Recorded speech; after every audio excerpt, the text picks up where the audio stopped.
All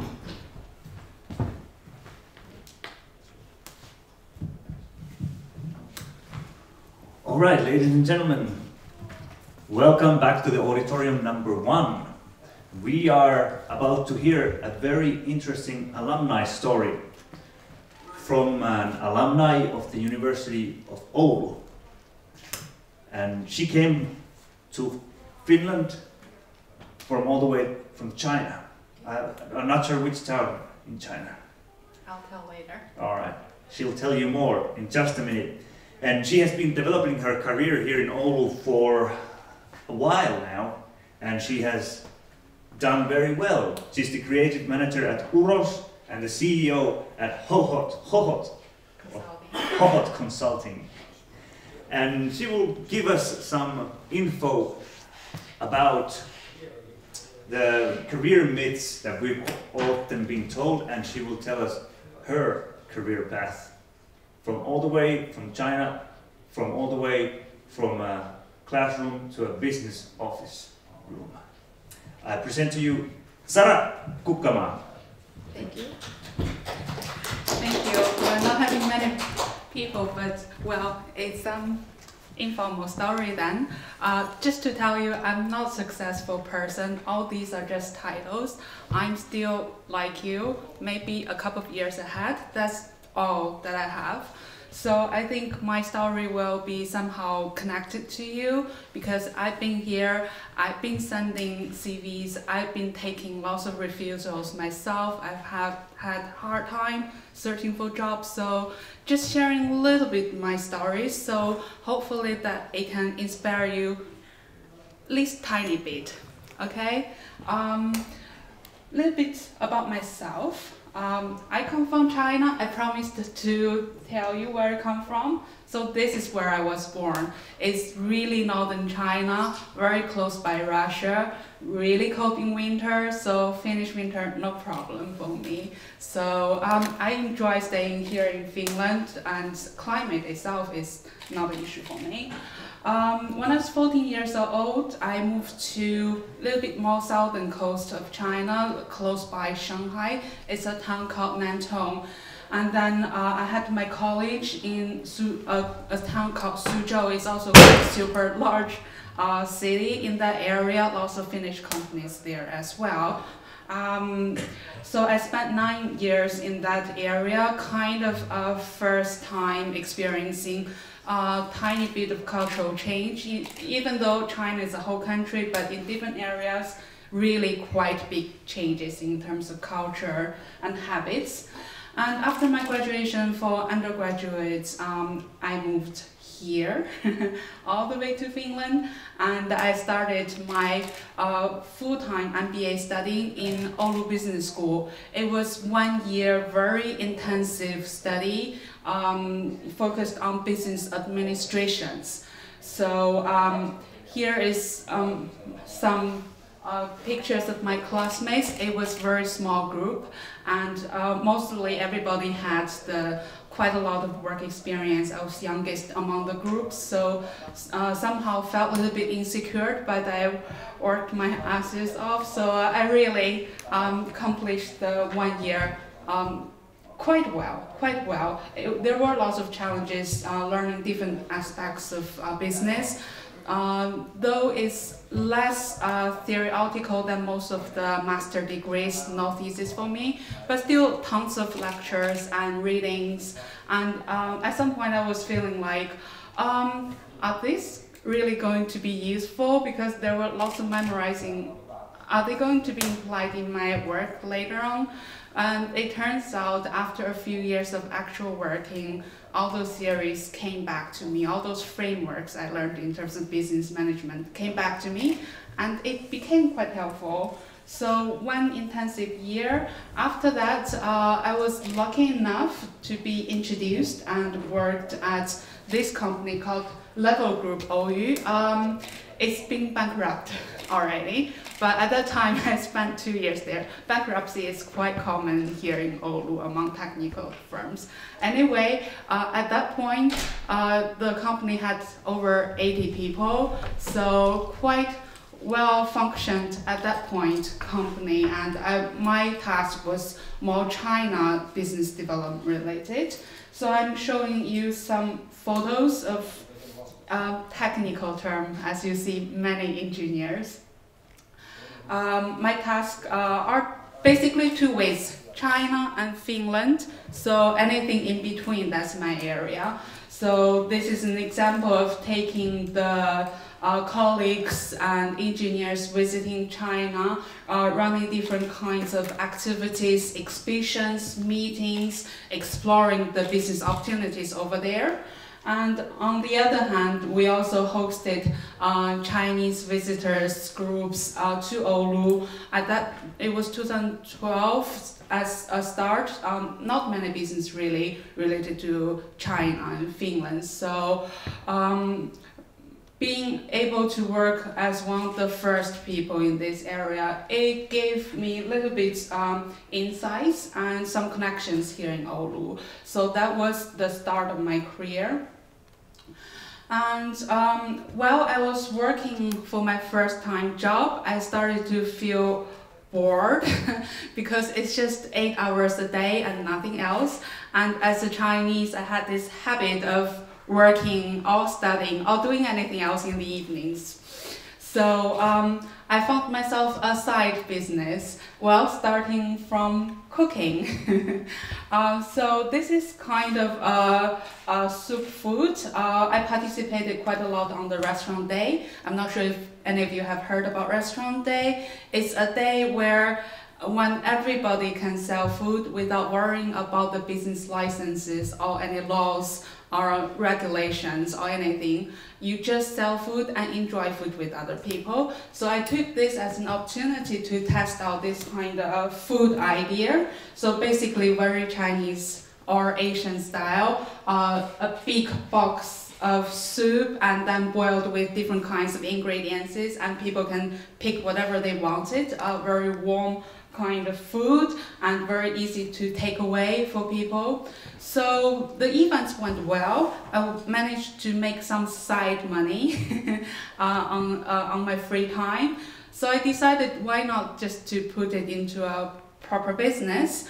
And then another full round of regulations just poured at me. You know, in Finland it's very regulated in terms of food. Once you decide to really run a business, there's tons of reading, tons of exams or writing, so the food regulations. So at that time, lots of materials in Finnish language, really hard to read, but somehow, friend of friend, I got the material in English language. So I studied quite hard, intensively, and then got my hygiene pass.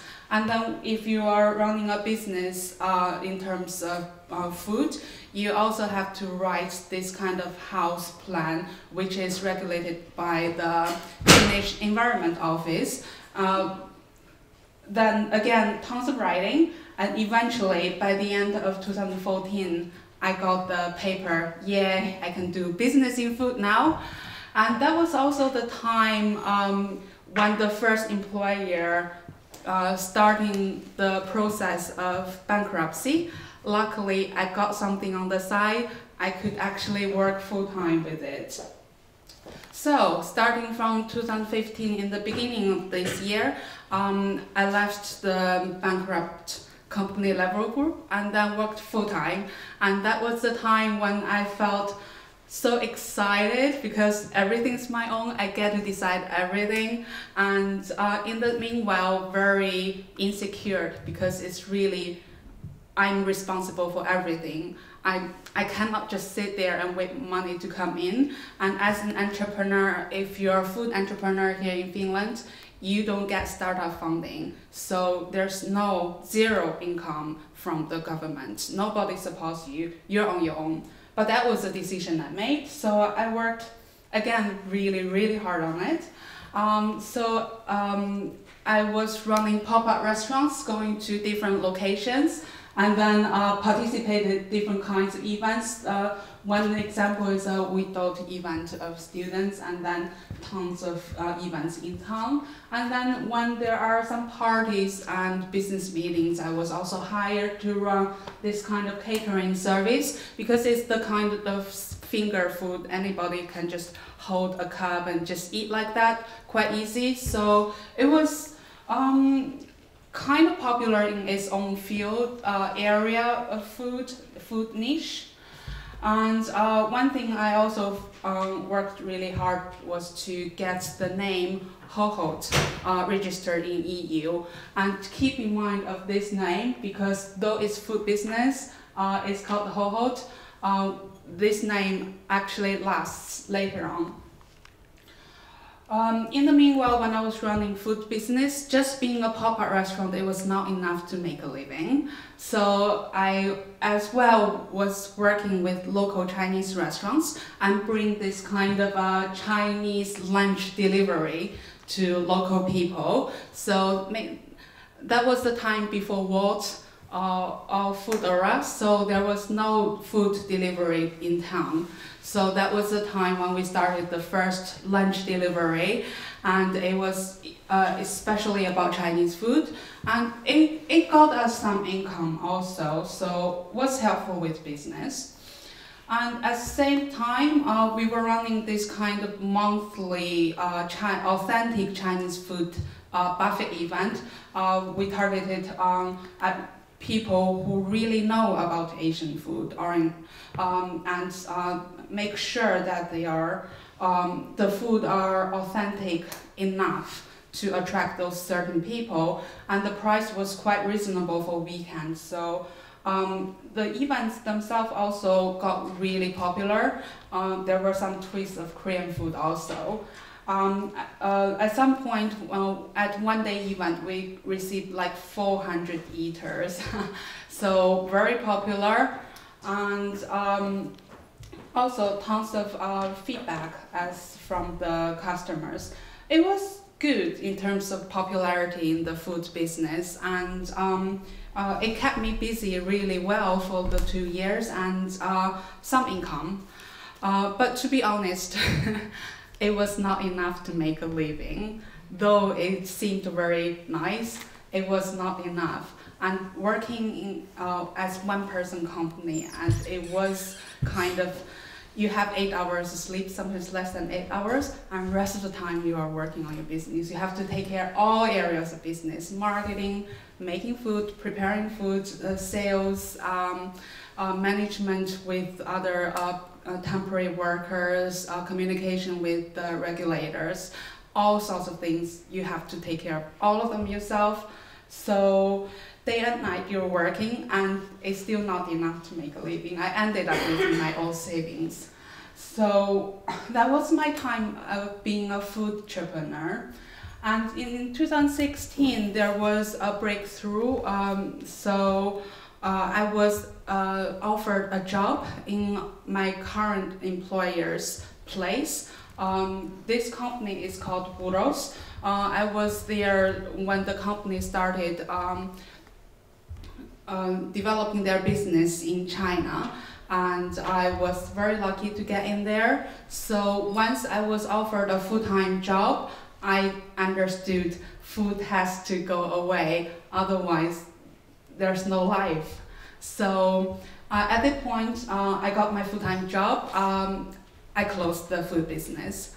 So a little bit more about what I'm doing at Robroo. So this is completely different area, completely jumping out from food business, but into really technical and really B2B related business areas. So this is Robroo. You might have heard about it.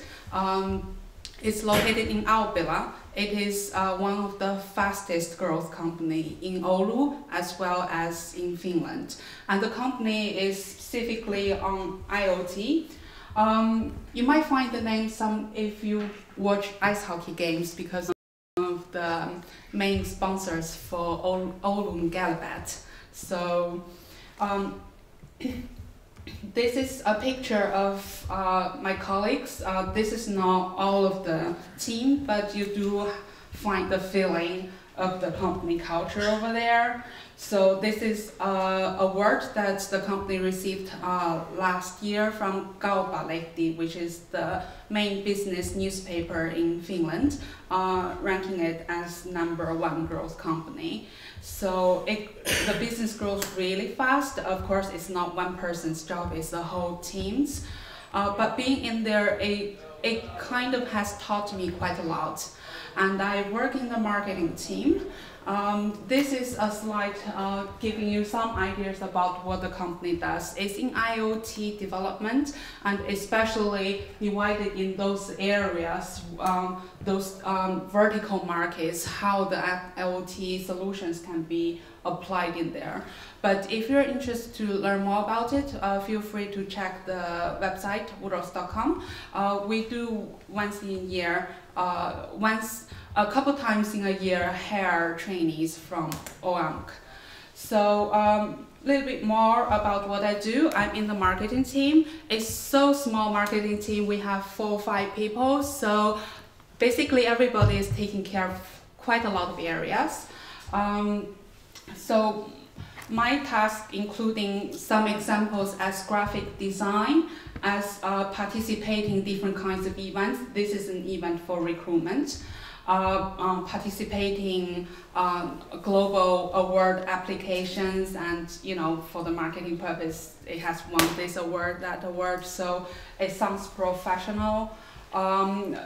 Taking trainees and interns, okay. And of course, so many others like copywriting, social media, agency communication, and so on and so forth. A lot of things related to marketing. So working with the team has taught me a lot in marketing area. And again, back to working full time.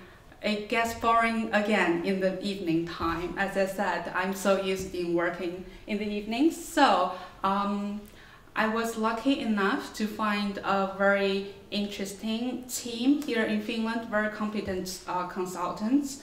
So we again started consulting business. So remember the name Hohot? It was kept. It was transferred from the first company trademark into the new company. So now, in my free time, basically all my free time, I'm running another business, which is consulting, and China and Finland, back to my first profession. But this time it's different because I'm responsible for the whole thing, the whole company development and the whole team development. So this is the area where we offer the services.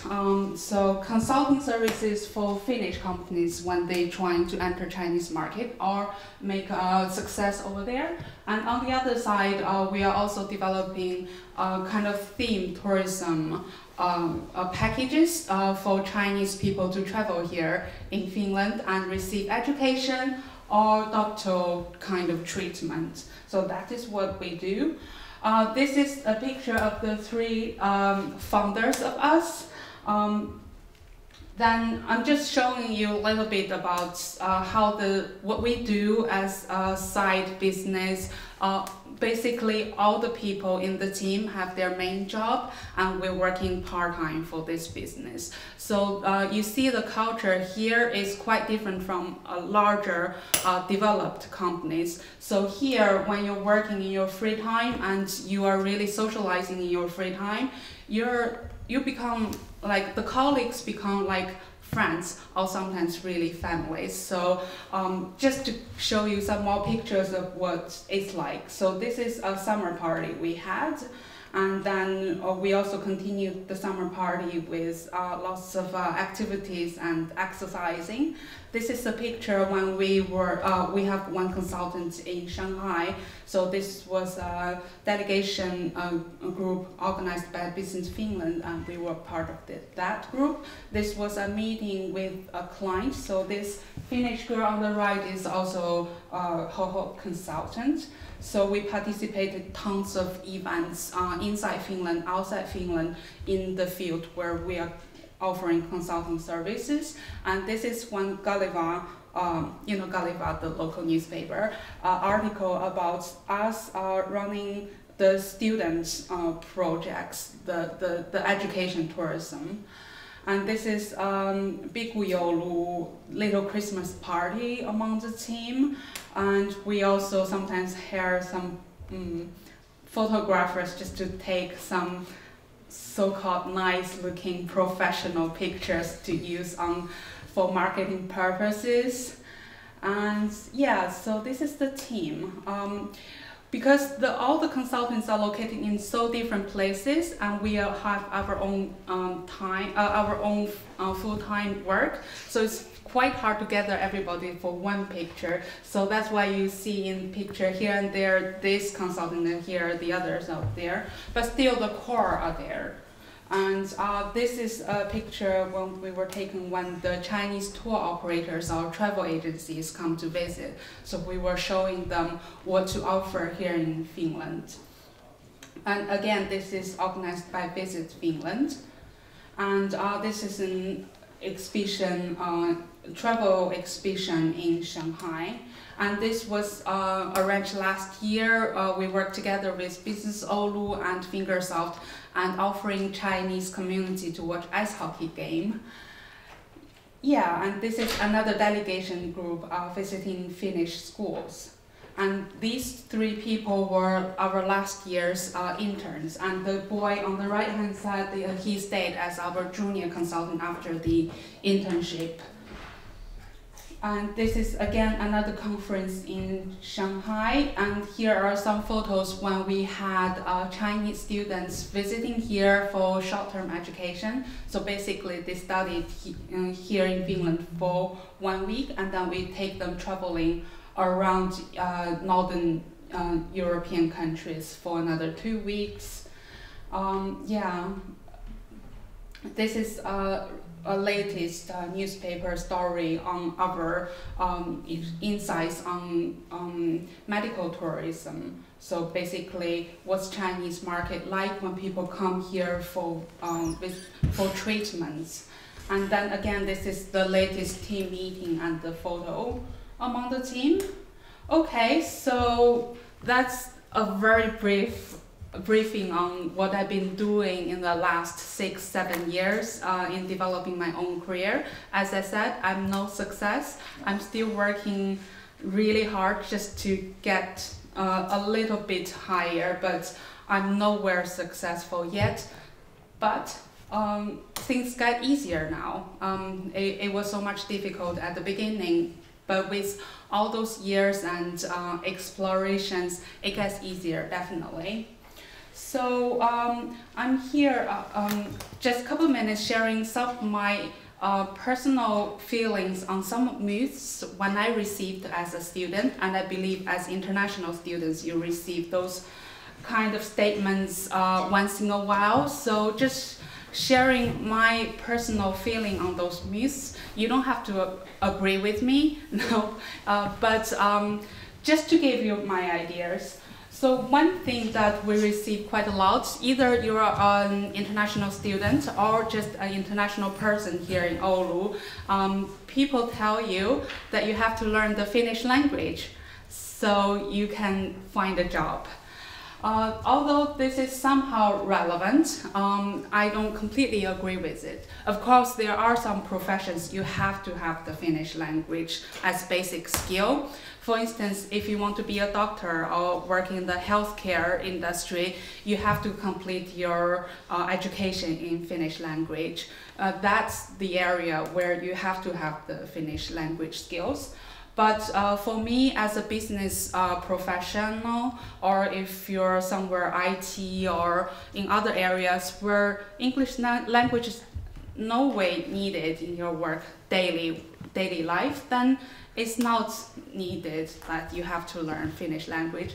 All the Finnish that I've learned was the survival Finnish when I came here first year in my MBA study. Really, I only survived with my Finnish language, but still you can develop a career without Finnish language, at least if you're in the business area. At least you're in the business area that is related to international market. That I can promise you.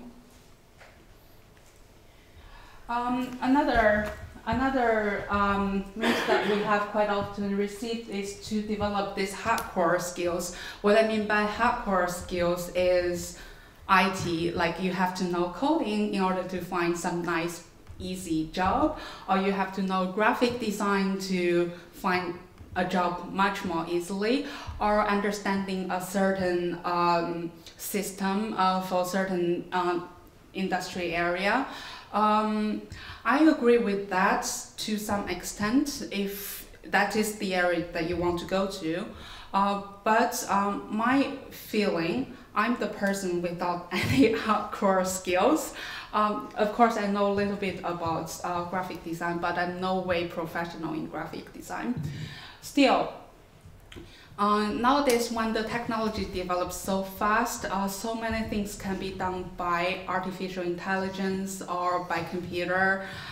Really, what really makes us different is our human skills, that I would say. Your feelings on commercialization and your skills in communication, negotiation, and trying to express your feelings or having your empathy towards other people. I would say those things are the things that are needed so much more, and at least in my experience working in business basically dealing with human connections, that's the only thing you do. I think human skills is it should weight much more than those hardcore skills that you can show on paper. Get a mentor or you won't be qualified for jobs. So some people emphasize the mentorship. Yes, it's important if you find the right mentor. But then again, it is about personal relations between the mentee and mentor. If the relationship doesn't go as well, then it could be a very negative point for you. So in that case, I would say no, you don't have to have a mentor, because sometimes you can explore things by yourself and you can make the right thing, though you might have to make a few failures yourself. But yeah, I had a mentor myself. He is way older than me, like my parents' age. He is very successful. However, his suggestions for my personal career are way too high level in order to guide me step by step to succeed where I want to be. So his suggestions were helpful, but not the most useful at the point when I need it. So personal experience, I think the best way of having what kind of mentor you want is the person that is a little bit ahead of you. I think that kind of person can give you enough really practical suggestions for your personal career development. And also when you're trying to find somebody like that, make sure that this person grows while you also grow. Otherwise, you might exceed the person quite soon, and then the person will be quite irrelevant. So yeah, make sure that there's this mentor who grows and as well can kind of kick you to grow along with him. There's another myth is about trying to be in as many fairs as possible or send as many CVs as possible. So when I was a student, I was told about this number game. So maybe if you send a CV for like 200 companies and then you can get one, so you have to go with that. You have to go through the process of sending 200 CVs. I tried that, didn't really work out that well. So actually both my full-time jobs that I got here in Oulu, I got them through personal connections.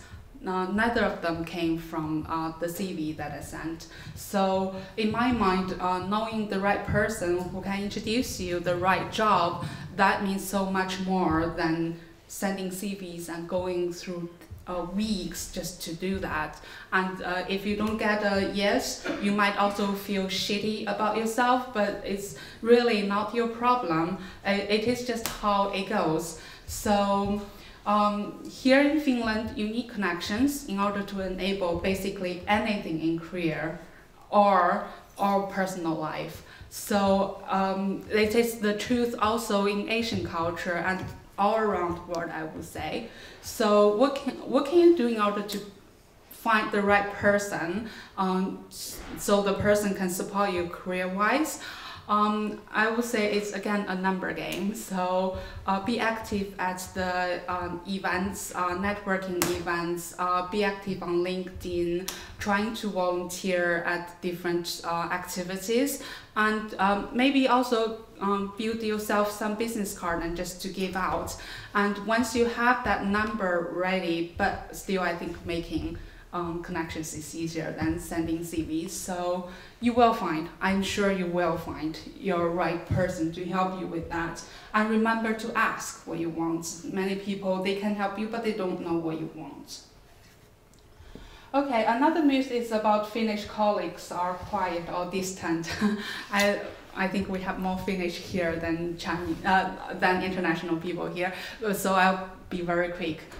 Finnish can be quiet. Please disagree with me if you have to, but if you are proactive and talking with them, they are there to talk with you as well.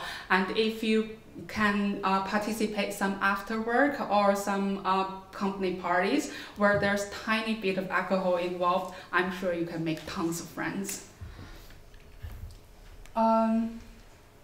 Okay, the last point, getting job is the only way you can go forward in Oulu. Do you agree with that? I don't agree with that, especially when I have so much experience creating my own business, though not super big or super successful. I would say getting job is not the only choice. You can always make your own choice, making your own business, or even as simple as starting as a freelancer, creating your own game rules and creating opportunity for yourself. It is always an option, though it doesn't promise you to get enough money, or you might just feel crappy about yourself at some point along the journey, which I promise you would. But still, it is so nice experience and so much to learn. And who knows, maybe out of a few trials, you are successful in what you're doing in your own ventures. All right? Yeah, here's some contact information about myself. I'll also be at the After Löyly event, so feel free to ask me questions there. All right, thank you.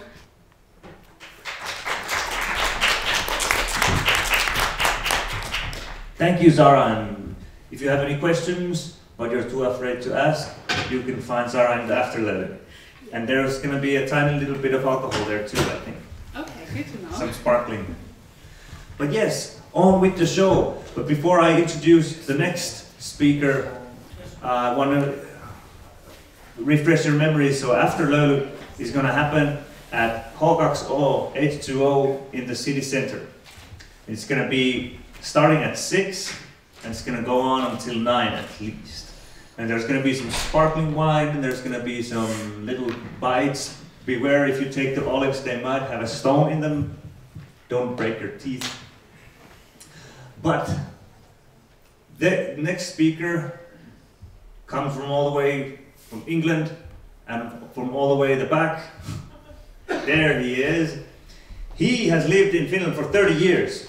He speaks Finnish and English. I don't know about any other languages, but be careful if you try to insult him in Finnish, he will know. And during his time here, he has worked at Nokia and Microsoft and all the big ones, all the good ones. And he has a very unique window into Finland and into Finnish life and what it means to build a life and a livelihood here. So, ladies and gentlemen, it's my pleasure to introduce you to Mr. Greg Livingstone. Thunderous applause, thank you. First thing I'm going to do is take my socks off.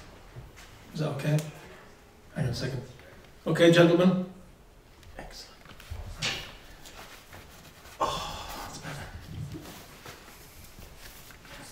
Right. Someone remind me to take my socks at the end.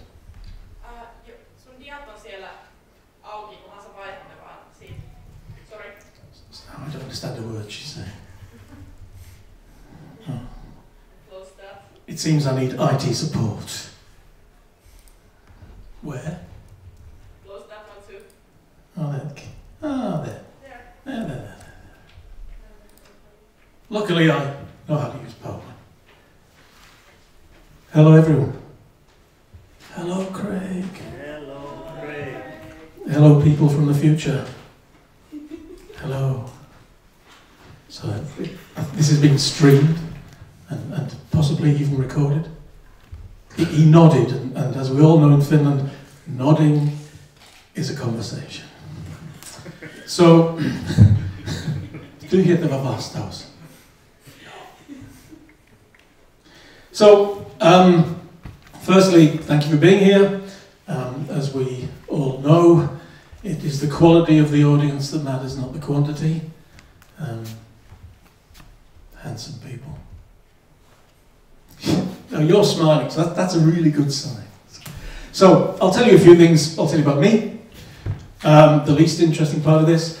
I'll tell you a little bit about my view on Finland and how to work in Finland and with foreigners. So for those of you gentlemen who don't speak a great deal, so the Finns,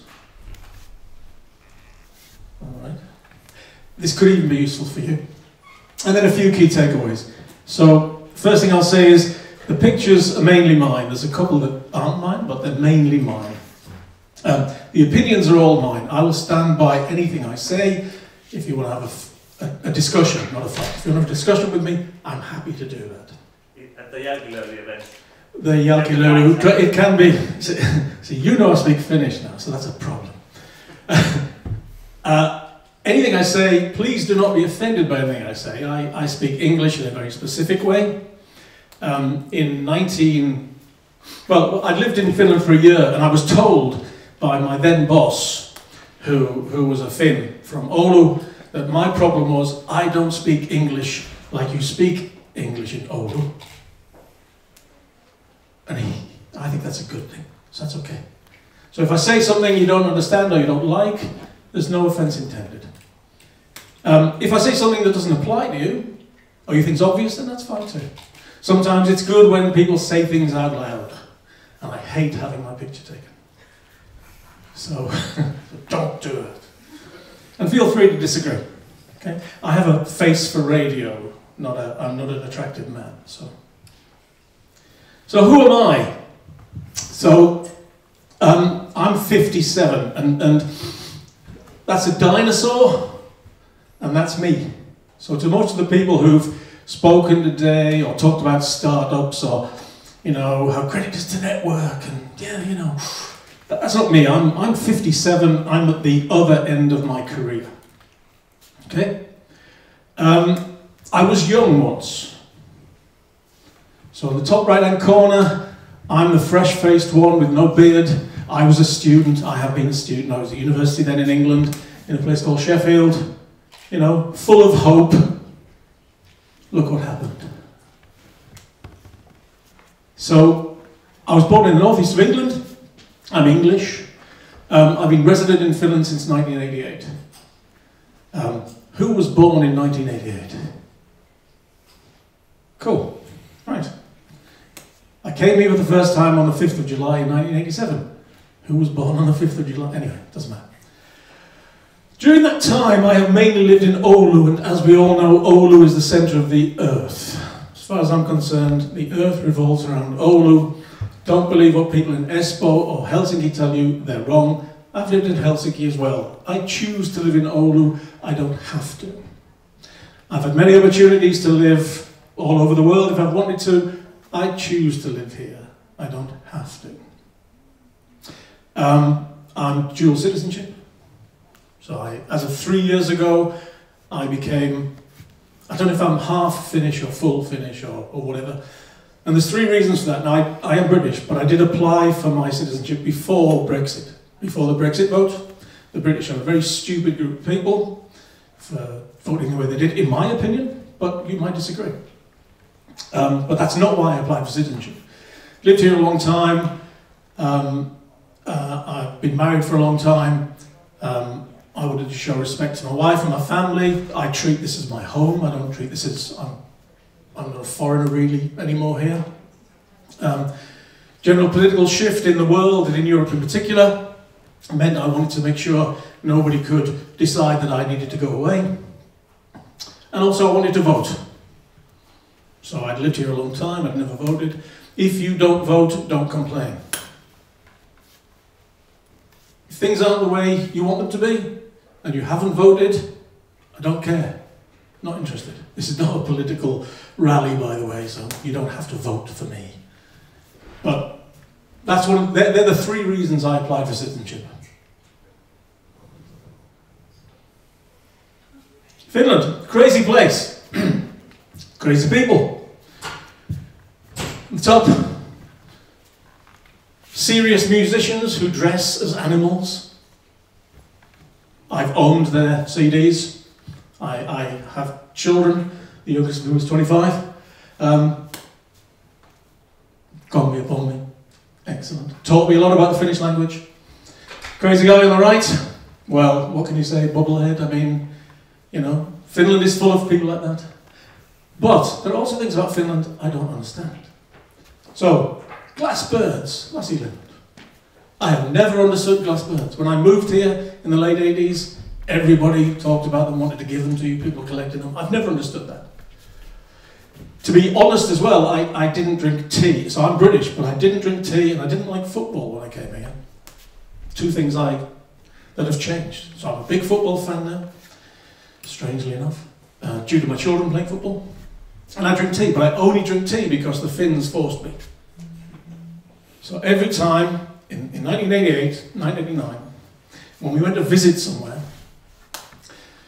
and we all do these stereotypes. So we would go somewhere and they would say, "Hello, Craig, you are English. We have bought some tea for you."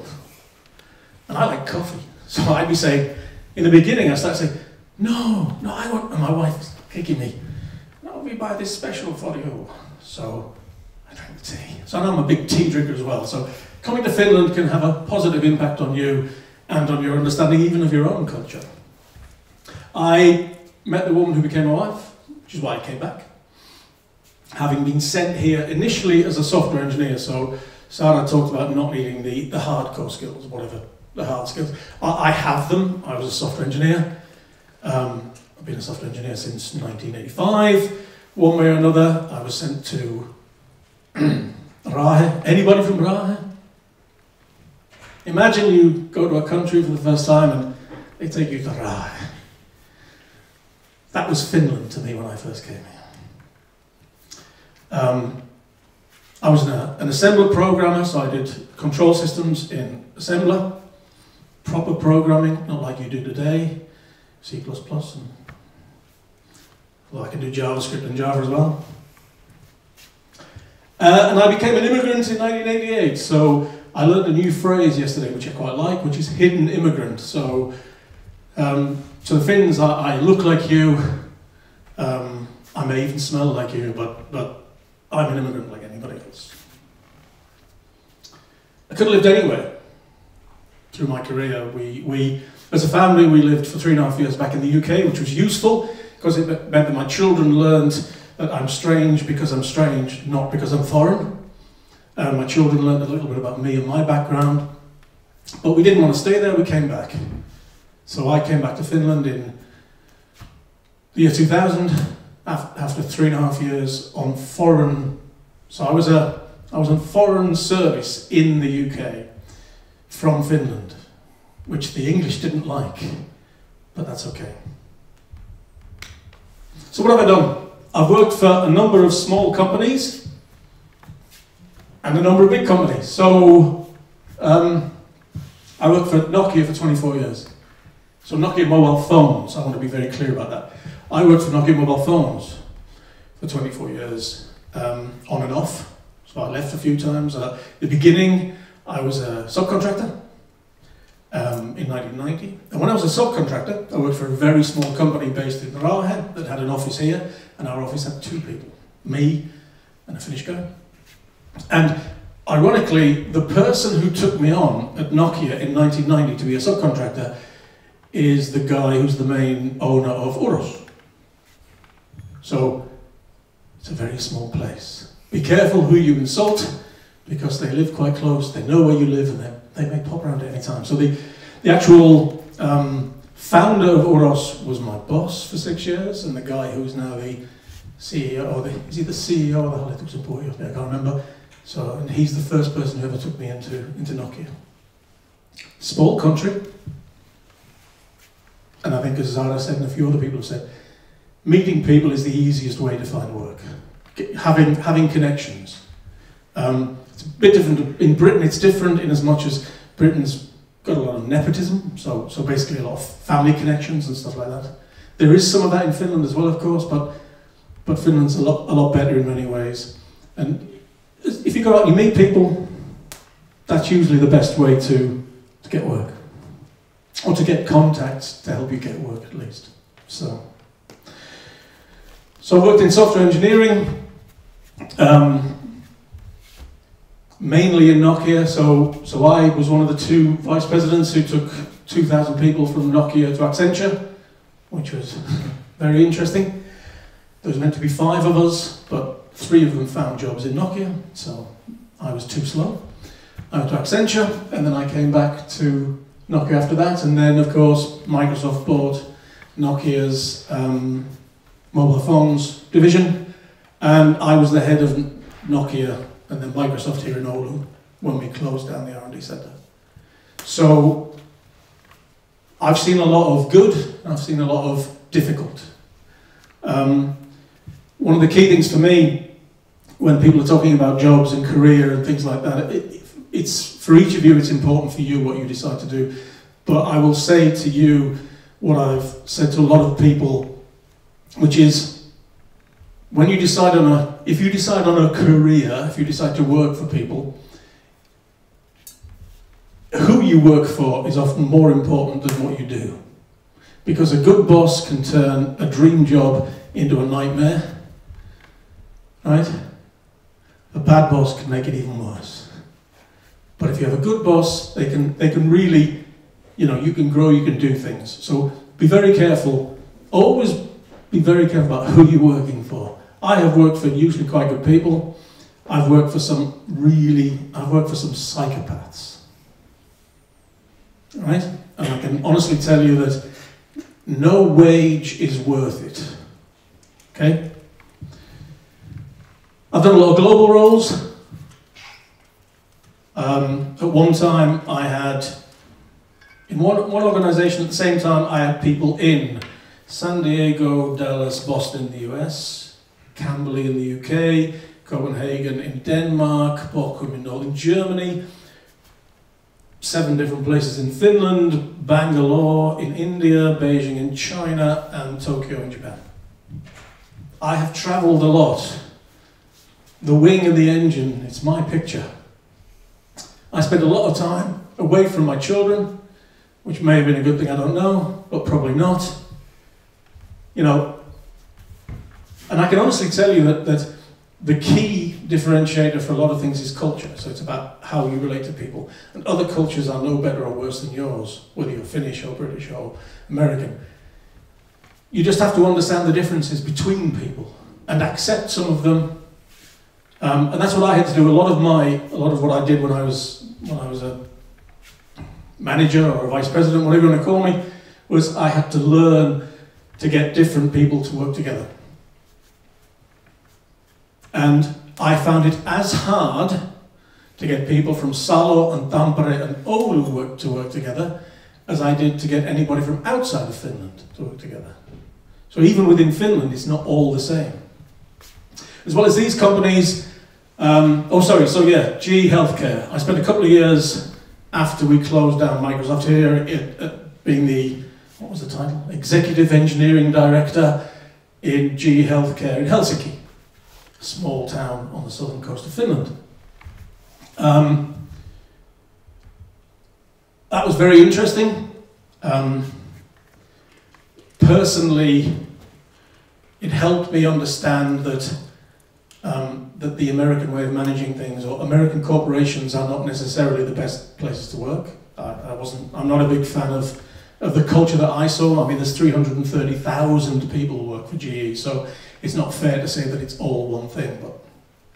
But I left GE because my wife and I wanted to move back north to Oulu, because it's the centre of the world. I also worked for very small companies, and I've worked for companies like Polar Electro here in Oulu. I worked as sales for a small a small company from the US that was bought by a big company in the US. So I've done a lot of different things. Finland. Most of you know this, and some of you don't believe this. It's a great place to live.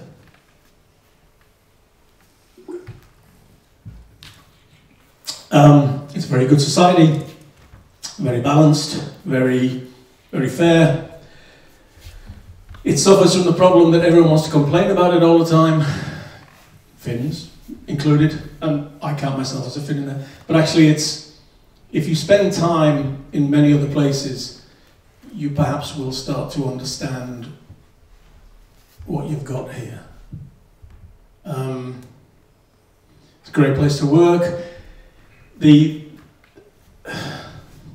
balance between work and life is really important, and as a 57-year-old man at the end of his career, I can tell you that that is probably the most important thing for any of you, even if you don't realise it yet. You will see the hero stories.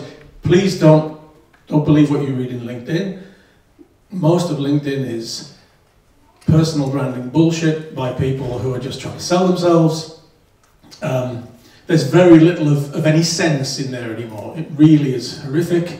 But hey, you know, I should be careful when I say this and don't be offended. It's like women's magazines have always been. The role of women's magazines is to make women feel bad, so they buy the products that sponsor the magazines, and LinkedIn is just like that. Most of what you'll see in there, trust me, you're not missing out. Honestly.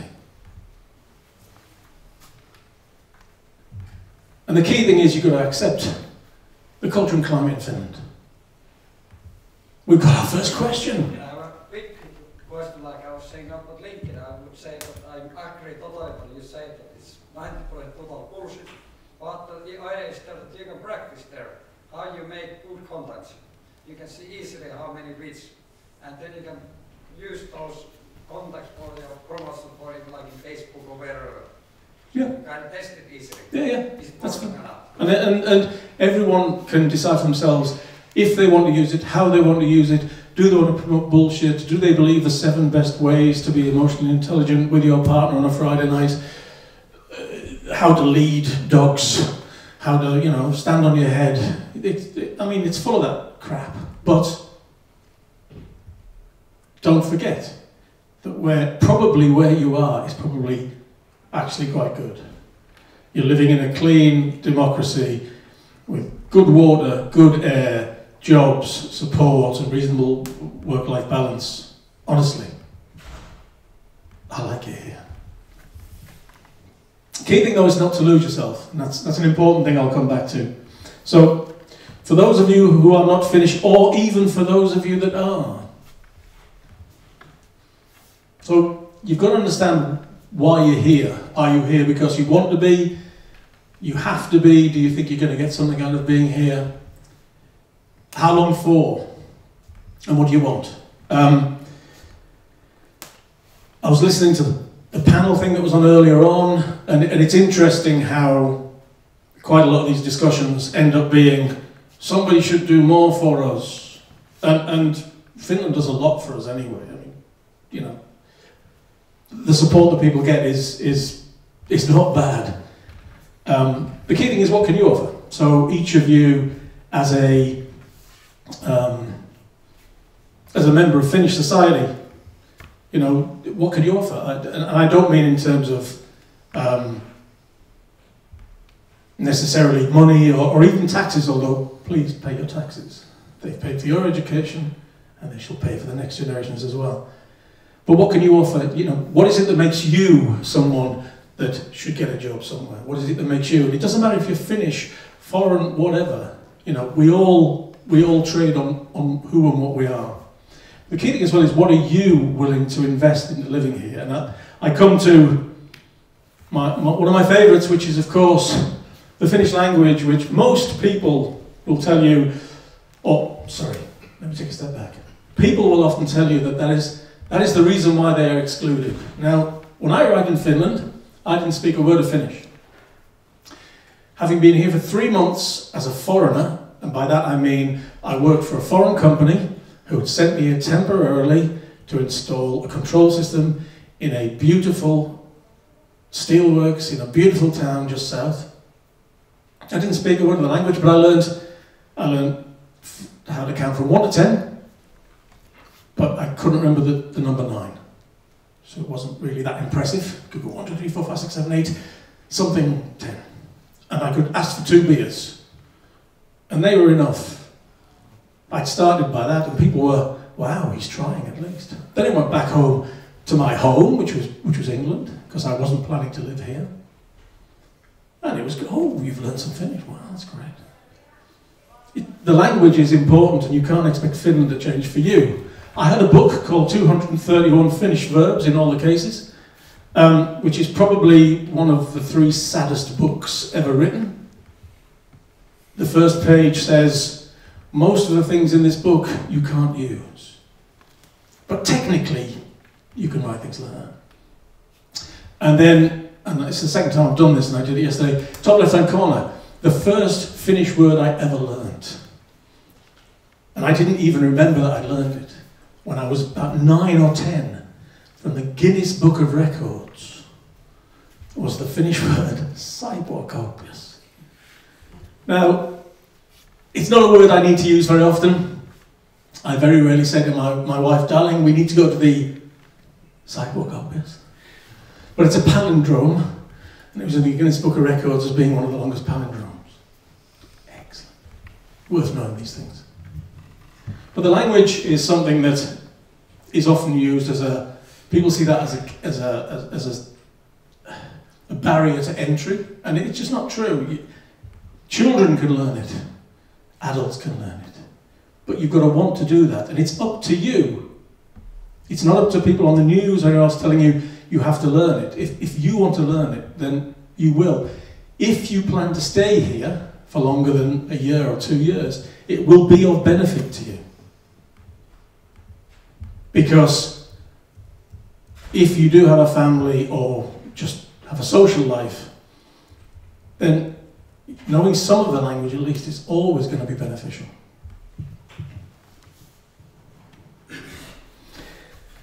So one of the key things for me has always been understanding cultures, and there are no better or worse cultures, there are just different cultures. All cultures have good things and bad things. There's a series of books written by a guy called Richard Lewis, who started off as a linguist, and I think he got one of those strange awards from, I think it was Tarja Halonen. He spent a lot of time working in Finland as well, and he worked a lot with companies like Nokia. He wrote a few books. They're from a British slant, and they're not a manual. So when you read them, that doesn't tell you that everybody, so not all English people are like this, but it gives you an idea of what are the differences between how you communicate, how others communicate. And if you are willing to read it sensibly, it will also give you an understanding of yourself and your own culture, and that is the gateway to understanding. Okay? So it's always useful to use yourself as an example. So in the context of communication in meetings, Richard Lewis, the important things are in red, I think, really. So when you read these things, the first thing that people do is they will go to their own nationality. And they will look at what Richard Lewis says and they will say, but we're not like that. No, we're not like that. And then they'll look at the other nationality and go, they're exactly like that. So about England, so there's a great thing about, in general, and it's not fair, individuals aren't like this necessarily, but if you're involved with English and American people in particular, and this is my experience as someone who's had to pull together many different nationalities into the same room, same meeting. I've done sales, I've done buying. The British and the Americans usually want to make sure that when they leave the room, you're kind of happy, you're kind of smiling. And it's all jolly, that's the word they like to use. The thing that's interesting here, which British people will probably not like at all, or English people, is when Richard Lewis talks about a sprinkling of white lies. Now, no one will admit that they lie. And of course, a lie is not a binary thing. So you can say things in a particular way, hoping, especially when you're in control of the language. That's another thing as well, that language is power.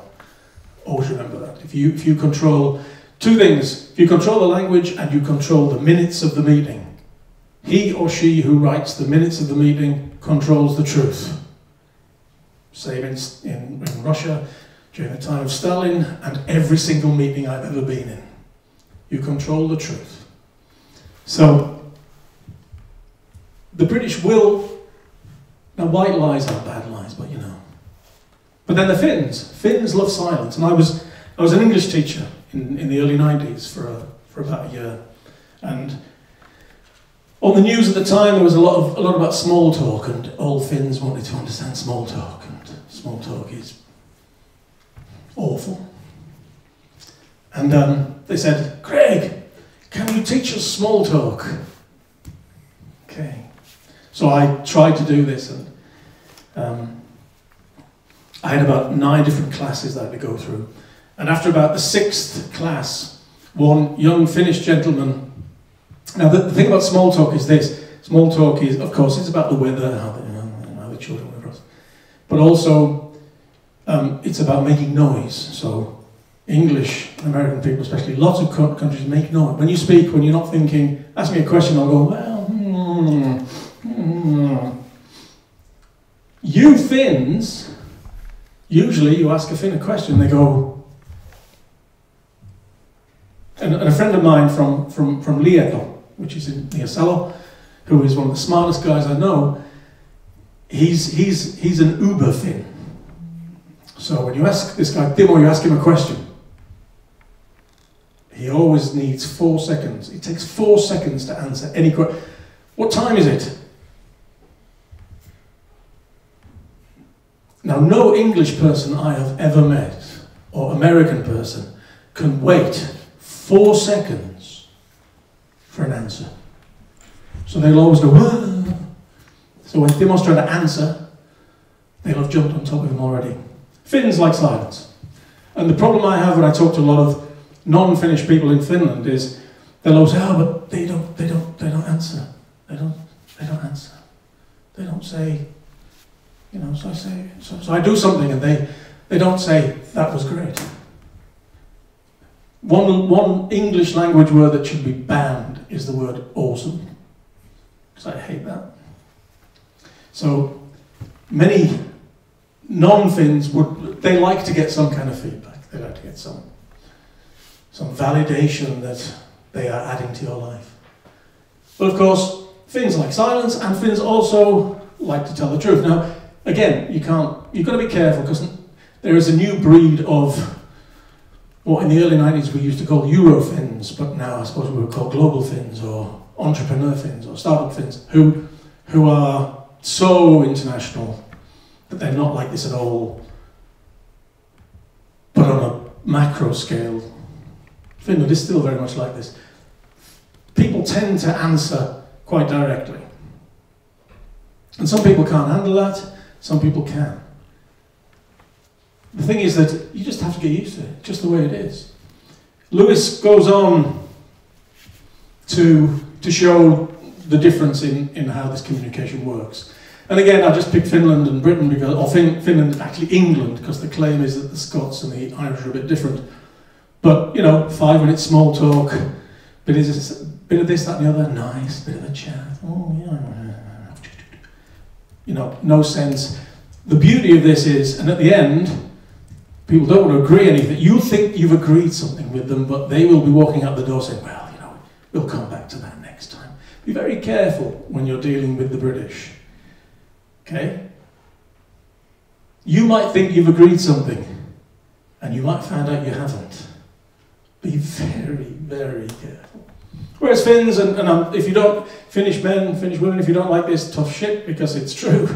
We go into meetings, in Finnish even, but certainly in English, and you talk when you have something to say, which in this country, hopefully, is still a positive thing. The point here is, different cultures communicate in different ways. And there is no right or wrong way.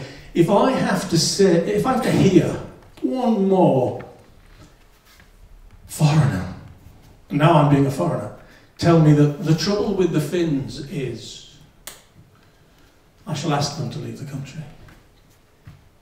Because things aren't bad here. Honesty is a good thing. I don't want myself, my children, or most of Finland to turn into foreigners. And that's not a bad thing, it's just that I like the culture. I like the fact that we say things as they are. And I think it's a great resource that we need to hold on to. And not become the kind of, hey, awesome, yeah, great shoes, yeah.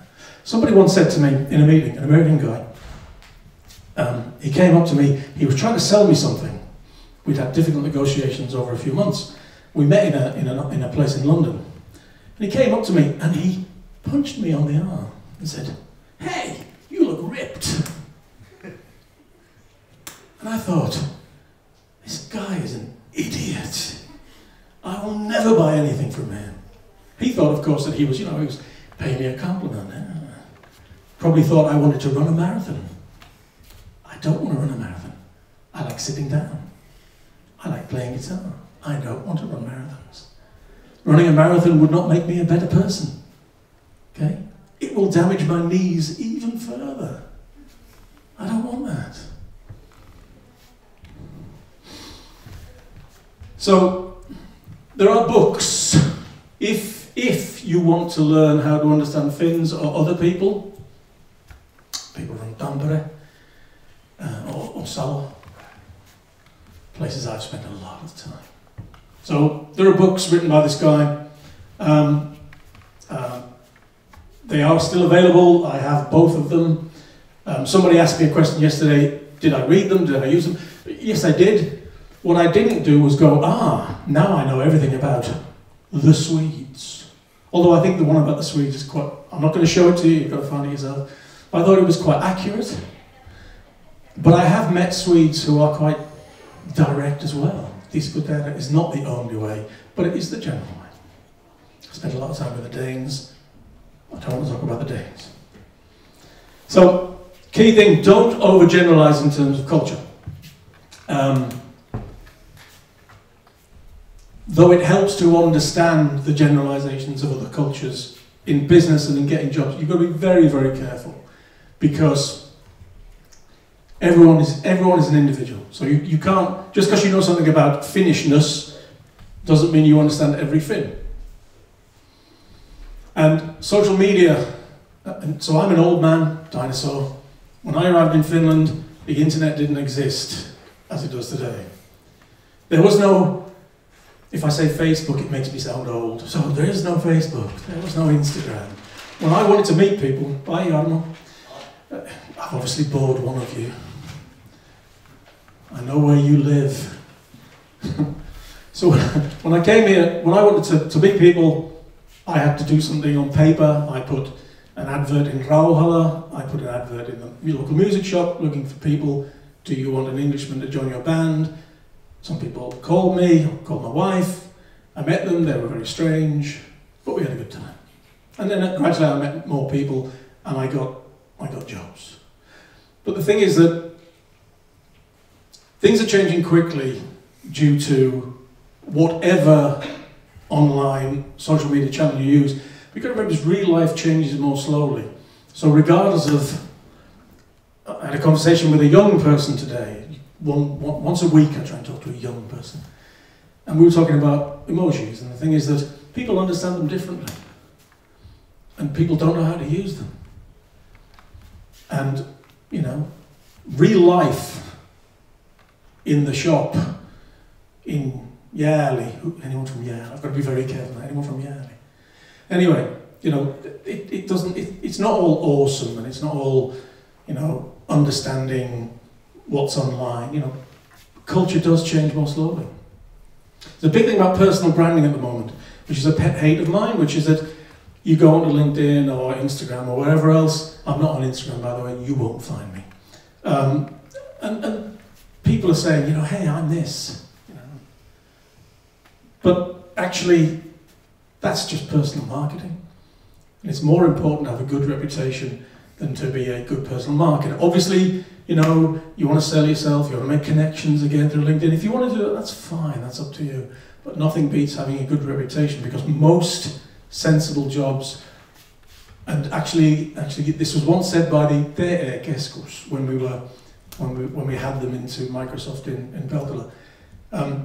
80% of the jobs that people will get will never make it onto like the TE website or anything else. They're through personal networks.